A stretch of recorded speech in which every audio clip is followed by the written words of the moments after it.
ವೀರೇಶ್ ಪ್ರಸಾದ್ ಅಂತ, popular name ನನಗೆ ಜನ ಗುಬ್ಬಿ ವೀರಣ್ಣ, ಗುಬ್ಬಿ ವೀರೇಶ್ ಅಂತ ಕರೀತಾರೆ.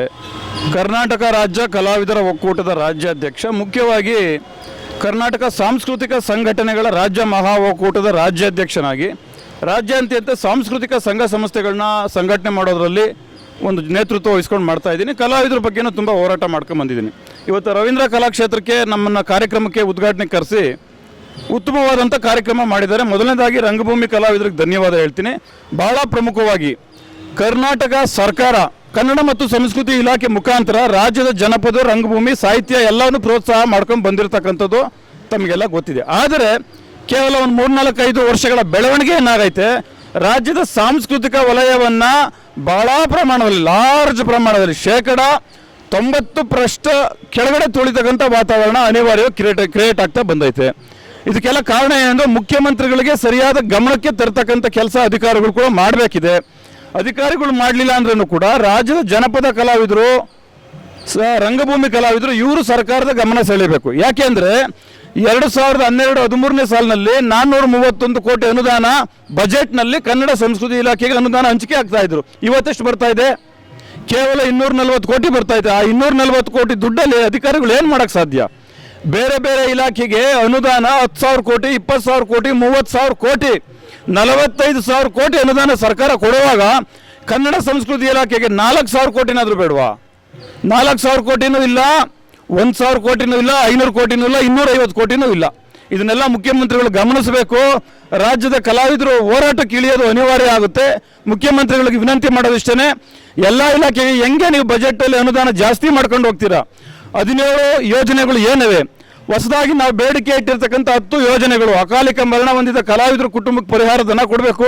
ಎಗೇನ್ ಮತ್ತೊಮ್ಮೆ ವಾದ್ಯ ಪರಿಕರ, ವೇಷಭೂಷಣ ಖರೀದಿಗೆ ಅರ್ಜಿ ಕಾಲ್ ಮಾಡಬೇಕು. ಸಾಂಸ್ಕೃತಿಕ ಸಂಘ ಸಂಸ್ಥೆಗಳಿಗೆ ಏನು ಅನುದಾನ ಕೊಡ್ತಾ ಇದ್ದೀರಾ ಅದನ್ನು ಜಾಸ್ತಿ ಮಾಡಬೇಕಿತ್ತು, ಅದ್ರ ಕಡಿಮೆ ಮಾಡಿದ್ದೀರಾ. ಈ ಸಾಲಿನಲ್ಲಿ ನೀವು ಆನ್ಲೈನ್ ಅರ್ಜಿ ಕರೆ ಮಾಡ್ತೀರಾ ಅಂತ ನಂಬಿಕೆನೇ ನಮಗಿಲ್ಲ. ಕೂಡಲೇ ಮಾನ್ಯ ಮುಖ್ಯಮಂತ್ರಿಗಳು ಸಾಂಸ್ಕೃತಿಕ ಸಂಘ ಸಂಸ್ಥೆಗಳಿಗೆ ಅನುದಾನವನ್ನು ಕೊಡೋದಕ್ಕೆ ಆನ್ಲೈನ್ ಅರ್ಜಿ ಕಾಲ್ ಮಾಡಬೇಕು ಮತ್ತು ಆಫ್ಲೈನಲ್ಲೂ ಅರ್ಜಿ ತಗೊಬೇಕು. ಇವೆಲ್ಲ ಬೇಡಿಕೆಗಳು ಸರ್ಕಾರದ ಮಟ್ಟಿಗೆ ಹೋಲಿಸ್ಕೊಂಡಾಗ ಕೇವಲ ಅತ್ಯಂತ ಕಡಿಮೆ ಪ್ರಮಾಣದ ಬೇಡಿಕೆಯನ್ನು ಕೇಳ್ತಾ ಇದ್ದೀವಿ ನಾವು. ಅತಿ ಕಡಿಮೆ ಬೇಡಿಕೆ ಏನಾದರೂ ಕೇಳಿದರೆ ಸರ್ಕಾರದ 75ಕ್ಕಿಂತಲೂ ಹೆಚ್ಚಿಗೆ ಇಲಾಖೆಯಲ್ಲಿ ಕನ್ನಡ ಮತ್ತು ಸಂಸ್ಕೃತಿ ಇಲಾಖೆ ಕಡೆಗಣನೆ ಬೇಡ. ಸುಮಾರು 6 ಕೋಟಿ ಜನ ಕನ್ನಡಿಗರಿದ್ದೇವೆ, 50-60 ಲಕ್ಷ ಜನಪದ ರಂಗಭೂಮಿ ಕಲಾವಿದರಿದ್ದೇವೆ, ಸಾಹಿತಿಗಳಿದ್ದೇವೆ. ನಾವು ಕೇಳ್ತಕ್ಕಂಥ ಅನುದಾನ ಅತಿ ಕಡಿಮೆ ಅನುದಾನ. ಮುಖ್ಯಮಂತ್ರಿಗಳು ಮತ್ತು ಸಚಿವರು ಎಚ್ಚೆತ್ತುಕೊಂಡು ಕನ್ನಡ ಸಂಸ್ಕೃತಿ ಇಲಾಖೆಗೆ 4,000 ಕೋಟಿ ಬಿಡುಗಡೆ ಮಾಡಬೇಕು ಅಂತೇಳಿ ಒತ್ತಾಯ ಮಾಡ್ತೇವೆ. ಇಲ್ಲಾಂದರೆ ಎಲ್ಲ ರೀತಿ ಕೂಡ ಲಕ್ಷಾಂತರ ಸಂಖ್ಯೆಯಲ್ಲಿ ಫ್ರೀಡಂ ಪಾರ್ಕಲ್ಲಿ ಹೋರಾಟ ಪ್ರಾರಂಭ ಮಾಡಿ ವಿಧಾನಸೌಧ ಮುತ್ತಿಗೆ ಹಾಕೋದು ಅನಿವಾರ್ಯ ಆಗುತ್ತೆ ಅಂತಕ್ಕಂಥ ಮಾತನ್ನು ಈ ಸಂದರ್ಭದಲ್ಲಿ ಸರ್ಕಾರಕ್ಕೆ ನಾನು ಹೇಳಕ್ಕೆ ಇಷ್ಟಪಡ್ತೇನೆ. ನಾವು ಅನೇಕ ಬಾರಿ ಹೋರಾಟಗಳನ್ನು ಮಾಡಿದ್ದೀವಿ, ಮನವಿಗಳನ್ನು ಕೊಟ್ಟಿದ್ದೀವಿ, ನೇರ ಮುಖ್ಯಮಂತ್ರಿ ಅವರ ಕಚೇರಿಗಳಿಗೆ ಹೋಗಿ ಮನವಿಗಳನ್ನು ಕೊಟ್ಟಿದ್ದೀವಿ. ಆದರೆ ಇದು ಸಮರ್ಪಕವಾಗಿ ಮುಖ್ಯಮಂತ್ರಿಗಳ ಗಮನಕ್ಕೆ ಬರ್ತಾ ಇಲ್ಲ. ನಾನು ಸರ್ಕಾರದ್ದೇ ತಪ್ಪು ಅಂತ ಹೇಳೋಕ್ಕೂ ಇಷ್ಟಪಡಲ್ಲ. ಕಲಾವಿದರು ಸರ್ಕಾರದ ಗಮನ ಸೆಳೆಯೋ ಮಟ್ಟಕ್ಕೆ ಹೋರಾಟ ಮಾಡಬೇಕು. ಲಕ್ಷಾಂತರ ಜನ ಕಲಾವಿದರಿದ್ದೀವಿ, 1 ಲಕ್ಷ ಜನ ಕಲಾವಿದರು ಬಂದು ಮುಖ್ಯಮಂತ್ರಿಗೆ ಮನವಿ ಕೊಟ್ಟರೆ ಅವರು ಪರಿಗಣಿಸ್ತಾರೆ ಅನ್ನೋ ನಂಬಿಕೆ ನನಗಿದೆ. ಆದರೆ ಬರೀ ಸರ್ಕಾರನ ನಾವು ಬೈಯೋದಕ್ಕಿಂತ, ಎಚ್ಚರಿಕೆ ಕೊಡೋದಕ್ಕಿಂತ ಮುಖ್ಯವಾಗಿ ಕಲಾವಿದರು ಕೂಡ ಜಾಗೃತಿ ಆಗಬೇಕು.